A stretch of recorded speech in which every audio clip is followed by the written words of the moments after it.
بسم اللہ الرحمن الرحیم۔ شروع کرتا ہوں اللہ کے نام سے۔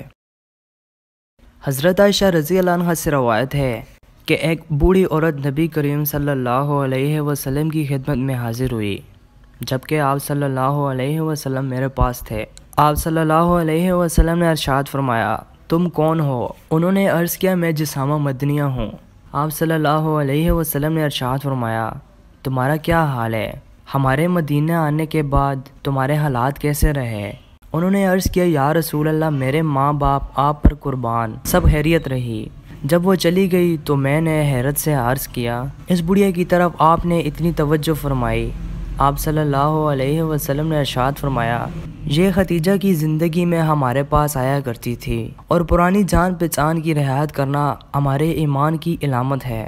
حضرت ابو ہریرہ روایت کرتے ہیں کہ رسول اللہ صلی اللہ علیہ وسلم نے ارشاد فرمایا، مومن مرد کی یہ شان نہیں کہ اپنی مومنہ بیوی سے بغض رکھے، اگر اس کی یہ ایک عادت اسے ناپسند ہوگی تو دوسری پسندیدہ ہوگی۔ رسول اللہ صلی اللہ علیہ وسلم نے اس حدیث شریف میں حسن معاشرت کا ایک مختصر اصول بتایا کہ ایک انسان میں اگر کوئی بری عادت ہے تو اس میں کچھ خوبیاں اچھی بھی ہوں گی۔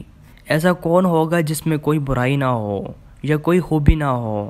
لہٰذا برائیوں سے چشم پوشی کی جائے اور خوبیوں کو دیکھا جائے۔ حضرت قیس بن سعد رضی اللہ عنہ سے روایت ہے کہ رسول اللہ صلی اللہ علیہ وسلم نے ارشاد فرمایا، اگر میں کسی کو کسی کے سامنے سجدہ کرنے کا حکم دیتا تو عورتوں کو حکم دیتا کہ وہ اپنے شوہروں کو سجدہ کریں، اس حق کی وجہ سے جو اللہ تعالیٰ نے ان کے شوہروں کا ان پر مقرر فرمایا۔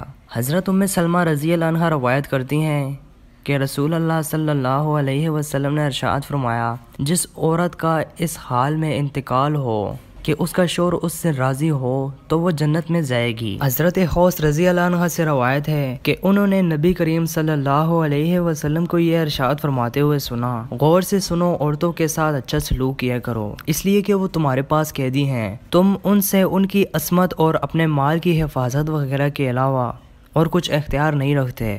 ہاں، اگر وہ کسی کھلی بے حیائی کا ارتکاب کریں تو پھر ان کو ان کے بستروں میں تنہا چھوڑ دو، یعنی ان کے ساتھ سونا چھوڑ دو، لیکن گھر ہی میں رہو اور ہلکی مار مارو۔ پھر اگر وہ تمہاری فرمانبرداری کریں تو ان پر زیادتی کرنے کے لیے بہانہ مت ڈھونڈو۔ غور سے سنو، تمہارا حق تمہاری بیویوں پر ہے، اسی طرح تمہاری بیویوں کا حق تم پر ہے۔ تمہارا حق ان پر یہ ہے کہ وہ تمہارے بستروں پر کسی ایسے شخص کو نہ آنے دے جس کا آنا تم کو ناگوار گزرے، اور نہ وہ تمہارے گھروں میں تمہاری اجازت کے بغیر کسی کو آنے دیں۔ غور سے سنو، ان عورتوں کا حق تم پر یہ ہے کہ تم ان کے ساتھ ان کے لباس اور ان کی خوراک میں اچھا سلوک کرو، یعنی اپنی حیثیت کے مطابق ان کے لیے ان کی چیزوں کا انتظام کیا کرو۔